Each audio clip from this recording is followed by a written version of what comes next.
Hello and welcome to Achievers Hive dear learners of IGNOU MS psychology MPC 006 यानी first year के 6th paper की अगर आप preparation कर रहे हैं तो ये वीडियो आपके बहुत काम का होने वाला है, क्योंकि आप में से बहुत सारे स्टूडेंट्स ऐसे हैं जो या तो पूरी तरीके से न्यूमेरिकल पर डिपेंडेंट हैं और कुछ ऐसे भी हैं जो केवल थ्योरी से किसी भी तरीके से स्टैटिस्टिक्स को पास कर लेना चाहते हैं। ये जो ग्राफ मैंने आपके लिए स्क्रीन पर बनाया हुआ है, मैं इसमें आपको समझाने वाली हूँ कि किस किस तरीके से एमपीसी 06 का क्वेश्चन पेपर आपके सामने आ सकता है। किसी भी एग्जामिनेशन से पहले ये गेस करना बिल्कुल भी पॉसिबल नहीं है कि एग्जामिनेशन में थ्योरी के कितने क्वेश्चन होंगे या न्यूमेरिकल के कितने होंगे। बस मैं इतना जरूर कह सकती हूँ कि आपके लिए जो क्वेश्चन पेपर आएगा that would be a right mix of both, यानी दोनों ही तरह के क्वेश्चन एग्जामिनेशन में होंगे। इसीलिए मैं लगातार कई वीडियोस में ये बात कहती रहती हूँ कि आप दोनों की प्रिपरेशन कीजिए, थ्योरी को इग्नोर मत कीजिए। थ्योरी वाले बच्चों से भी कहती हूँ कि कुछ कॉमन न्यूमेरिकल्स हैं वो जरूर प्रैक्टिस कर लीजिए, आप अच्छे मार्क्स स्कोर कर पाएंगे। जो भी स्टूडेंट्स ऐसे हैं जो केवल न्यूमेरिकल पर डिपेंडेंट हैं, उन्हें तो जरूर इस वीडियो पे ध्यान देना चाहिए, क्योंकि वो लोग ये सोचते हैं या तो वो मैथमेटिकल बैकग्राउंड के होते हैं तो उन्हें लगता है कि हम न्यूमेरिकल करके एग्जाम क्लियर कर लेंगे, लेकिन ऐसा पॉसिबल नहीं है। किस तरह से, आइए जल्दी से समझने की कोशिश करते हैं। ये आपको नजर आ रहा है, मैं यहाँ पे लिखना चाहूंगी आपके लिए, ये है section A, section B and section C. 3 section होते हैं एग्जामिनेशन में, आपको ऑलरेडी ये बात पता है। अब बात करते हैं कि सेक्शन ए में क्वेश्चन किस किस तरीके से पूछे जाते हैं।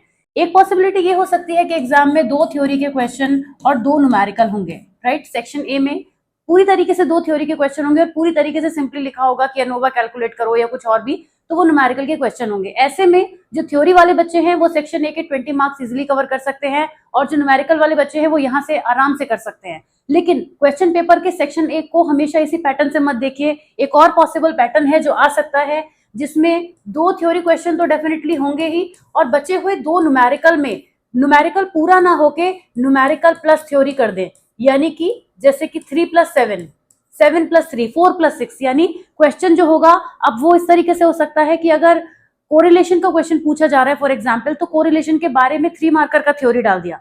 तो यहीं पर अगर ऐसा पैटर्न क्वेश्चन का बन जाए तो आप ये सोचकर जाते हैं कि 2 न्यूमेरिकल पूरे आएंगे सेक्शन ए में, तो मैं 2 न्यूमेरिकल आसानी से कर सकता हूँ। लेकिन वहीं पर एक ट्रिक हो सकती है आपके साथ में कि सेक्शन ए में आपको जो क्वेश्चन है उसमें थ्योरी भी मिल जाए एडेड। अब ऐसे में आप क्या करेंगे, थ्योरी पढ़ना जरूरी हो जाता है। ये हो गया आपका सेक्शन ए। बात करेंगे सेक्शन बी की। सेक्शन बी में ध्यान देने वाली बात यह है कि सेक्शन बी में तो कई तरीके हैं, कई फॉर्मेट्स बनते हैं एग्जाम में क्वेश्चन पेपर आने के।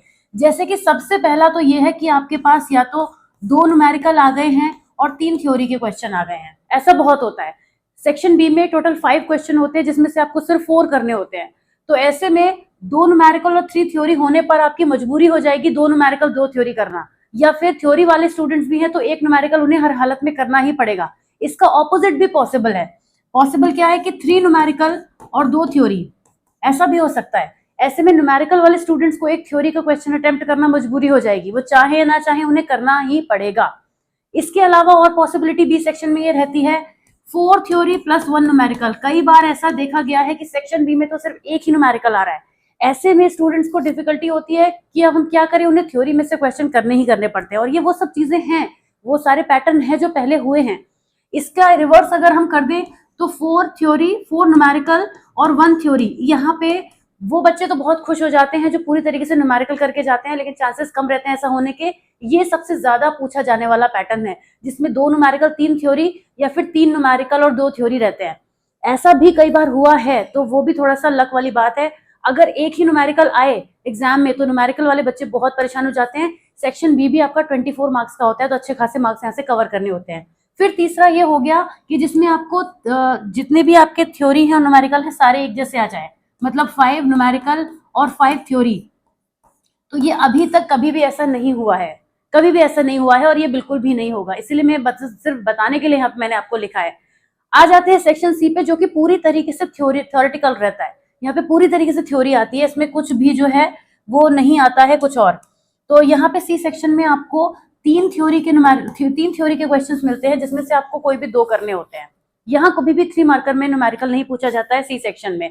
तो ये सॉर्टेड है आपका, यहाँ से तो आपको थ्योरी मिलेगी ही मिलेगी। इसमें के लिए भी आपको थ्योरी पढ़नी बहुत जरूरी है, आप कहीं ना कहीं तो थ्योरी में यहाँ पे स्टक होंगे ही, राइट। और सेक्शन ए में भी कुछ पॉसिबिलिटी है कि ऐसा हो जाए। वैसे स्टूडेंट यही चाहते हैं कि अगर न्यूमेरिकल आए तो पूरा न्यूमेरिकल आए, थ्योरी आए तो पूरी थ्योरी आए, मिक्स ना हो, लेकिन हो भी सकता है, वी नेवर नो। तो ये है पॉसिबल पैटर्न क्वेश्चन पेपर का स्ट्रक्चर एमपीसी 006 का। इसको समझाने का मेरा मकसद सिर्फ इतना था कि आप सभी स्टूडेंट्स जो स्टैटिस्टिक्स को केवल एक न्यूमेरिकल पेपर की तरह देखते हैं, ऐसा मत करिए, क्योंकि जो स्टैटिस्टिक्स का पेपर होता है वो केवल न्यूमेरिकल नहीं होता है, उसमें थ्योरी भी पढ़नी जरूरी होती है। तो आप दोनों चीजों की तैयारी साथ साथ कीजिए। आई एम श्योर कि आप बहुत अच्छा कर पाएंगे और बहुत अच्छा अपना एग्जाम दे पाएंगे। Wishing you all the very best for your exam. Take very good care of yourself. मिलती हूँ आपसे नए वीडियो में। Till then take care of yourself. Bye bye.